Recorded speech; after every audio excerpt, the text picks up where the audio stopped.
15 minutos para las 12 del mediodía, hasta la 1 con toda la información. Ahora la internacional, de la mano de nuestro especialista Damián Svalb, y las elecciones en la Unión Europea que se avecinan. Hola, Dami, buen día. ¿Cómo estás, Agu? Buen día. Preocupada. Sí. Bueno, se votó entre el 6 y el 9 de junio. Alrededor de 350 millones de personas votaron, bueno, estaban disponibles para votar en la Unión Europea. Perdóname la ansiedad. Sí, no. Los resultados. Los resultados. A ver, lo dividimos en dos. Una gran elección de la extrema derecha, para titularlo de alguna manera. No hay tutía, no falta un recuento de votos que No. Los oficiales, digamos, los definitivos, ¿cuándo van a estar? Y están en los próximos días. Ahora se están contando los votos. Son 27 países, imagínate que se tienen que contar los votos. Así que, pero las proyecciones ya están muy claras, ¿no? La extrema derecha avanzó mucho, sobre todo en países muy importantes. Francia y Alemania sobre todo. Y a Italia, bueno, se confirmó también a Giorgia Meloni como una líder de las más importantes de la Unión Europea. ¿Qué pasó en Francia? Bueno, el partido de Marine Le Pen duplicó en votos a Macron.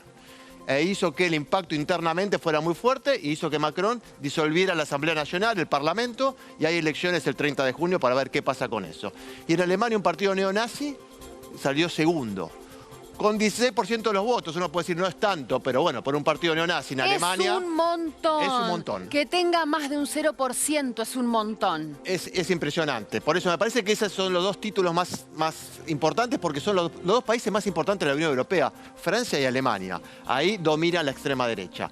A ver, ¿cómo va a repercutir esto en el Parlamento Europeo? Son 720 legisladores. Ninguna de las familias que se forman, porque por ideología, por acuerdos políticos, se van formando familias. La familia que va a seguir dominando el Parlamento Europeo va a ser la familia de centro derecha y centro izquierda, ¿no? El Partido Popular Europeo fue el que más votos obtuvo, es el partido del Partido Popular de Feijóo en España, ¿no? Son los partidos tradicionales. Se va a asociar con los socialistas y los demócratas, ¿no? Con el PSOE. Entonces, de cierta manera, van a garantizar la continuidad de ciertos aspectos de la Unión Europea, ¿no? Sobre todo su apoyo a Ucrania, en la guerra con Rusia, políticas de inmigración, bueno, que obviamente sean lo más positivas posibles, y Renew Europa, que son los liberales. Ahí va a haber un bloque que va a lograr la mayoría. Lo que sí, los conservadores y reformistas, ahí domina Giorgia Meloni, ha hecho una gran elección y se va a juntar con la Identidad y Democracia, que es el partido de Marine Le Pen. Entre ellas, obviamente, son de la extrema derecha, pero hay diferencias. Meloni es más cercana, por ejemplo, a la posición pro-Ucrania, y Le Pen está más de acuerdo en acercarse más a Putin. Después hay acuerdos y diferencias con respecto, bueno, a los derechos civiles, el aborto, el matrimonio entre personas del mismo sexo. Bueno, hay diferencias entre ellos, pero lo que hay que decir es que el impacto del triunfo de la extrema derecha quizás no se va a ver tan drásticamente visto en la composición del Parlamento Europeo. Esa quizás es una buena noticia para, de cierta manera, contener todo esto. Opera desde las periferias al Parlamento, digamos. Claro, pero... cerca desde otra órbita, pero sin lugar a dudas interfiere en la toma de decisiones. Y sí, porque si vos contás todos los votos de los partidos de extrema derecha, tanto nacionalistas, más o menos extremos o no, son el 25% de los que votaron en Europa. Un montón. Es un montón. Entonces, bueno, en la repercusión en Argentina, bueno, Javier Milei salió a felicitar a la extrema derecha, a los partidos de derecha, a los ultraderecha que ha ganado. En España, donde él tuvo cierta influencia, si se quiere, o pretendía tener cierta influencia, el partido Vox creció muy poquito. Quedó tercero, acá lo vemos. Se impuso el PP, el partido tradicional de la derecha, pero el Vox creció muy poquito, así que yo no creo que ahí uno se pueda jactar de haber influido positivamente. Y Pedro Sánchez perdió, no de la forma que uno esperaba, que muchos esperaban, así que en España más o menos se mantuvo.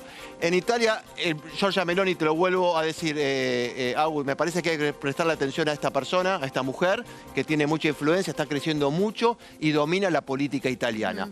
Y lo preocupante, de nuevo, Alternativa por Alemania, en Alemania, el primero salió primera, salió segunda en la elección, pero con el 16% de los votos. Y vos fíjate que es un partido donde... un segundo alto, digamos. Es muy alto, y hace muy poquito uno de los líderes de Alternativa por Alemania fue expulsado por sus vínculos abiertos con el nazismo, con el neonazismo.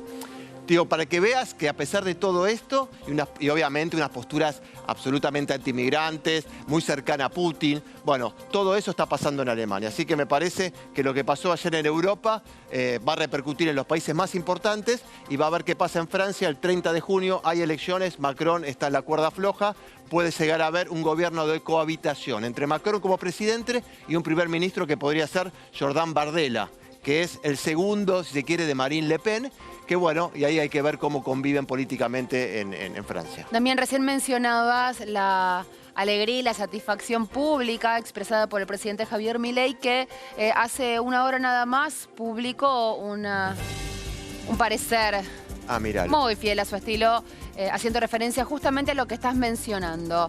Es un poco largo, pero bueno, dice: tremendo avance de las nuevas derechas en Europa. Bueno, voy a destacar la amplitud de significado de la palabra tremendo, ¿no?